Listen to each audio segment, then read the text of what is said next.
retrouve pour une nouvelle vidéo. Donc aujourd'hui je voudrais te parler du féminin sacré. Donc être une femme, c'est vivre sa douceur, sa féminité, ses émotions. C'est aussi accueillir à son rythme ses besoins spécifiques, ses aspirations.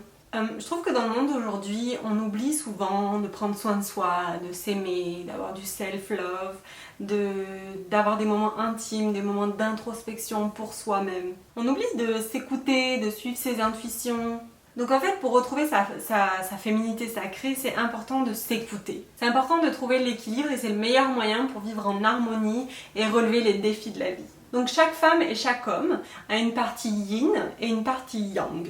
Donc dans la partie yin, ce qui est représenté, c'est la féminité, et dans la partie yang, ce qui est représenté, c'est la masculinité.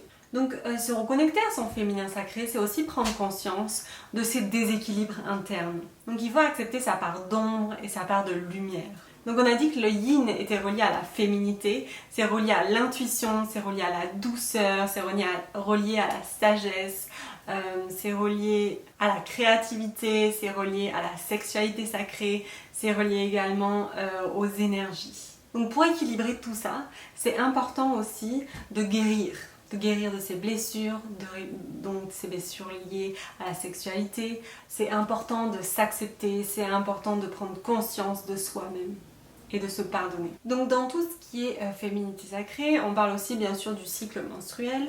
Donc c'est important de s'aimer en tant que femme et d'accepter son cycle menstruel. C'est un lieu sacré en toi.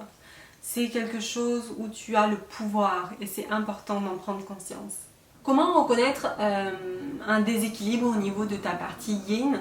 C'est souvent en fait que tu es confronté à la domination. Confronté à la domination, au pouvoir des autres, aux dépendances également. Donc la partie yang, elle, est donc le côté masculin des choses. Donc le yang est en lien avec la protection, avec le confort, avec l'action, le mental, le mouvement, les inspirations, la puissance, la spiritualité.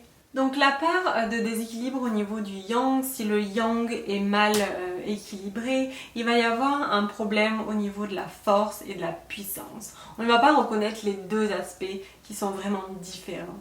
Donc la puissance amène aux actions pacifistes, tandis que la force, elle, amène à la domination, à la destruction et au pouvoir. Équilibrer sa partie yang, c'est maîtriser ses pulsions et ses impulsions.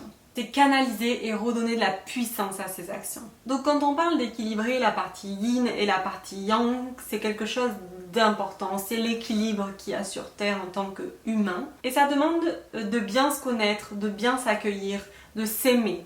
Et surtout d'être en harmonie avec son corps et de s'accepter. Donc moi, il y a un livre que j'adore particulièrement qui parle du féminin sacré. C'est celui-ci. Donc c'est le livre Féminin sacré de Daisy Baudin et Julie Baudin. Donc c'est vraiment un livre que j'adore lire.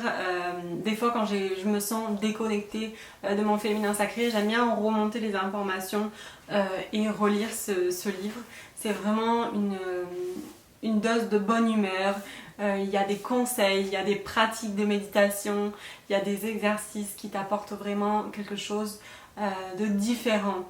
Qui t'apporte quelque chose en plus. Il y a des rituels de la lune, il y a de l'astrologie, enfin bref, tout ce que j'adore. Il y a la sexualité sacrée. On retrouve vraiment le pouvoir de la femme en fait dans ce livre. J'adore. Voilà, j'espère que cette petite vidéo sur le yin et le yang par rapport au féminin sacré t'a aidé. N'hésite pas à mettre en commentaire ce que tu en as pensé. Tu peux t'abonner à ma chaîne YouTube et mettre un petit pouce. Ça me ferait vraiment plaisir. Et je te retrouve la prochaine fois pour une nouvelle vidéo.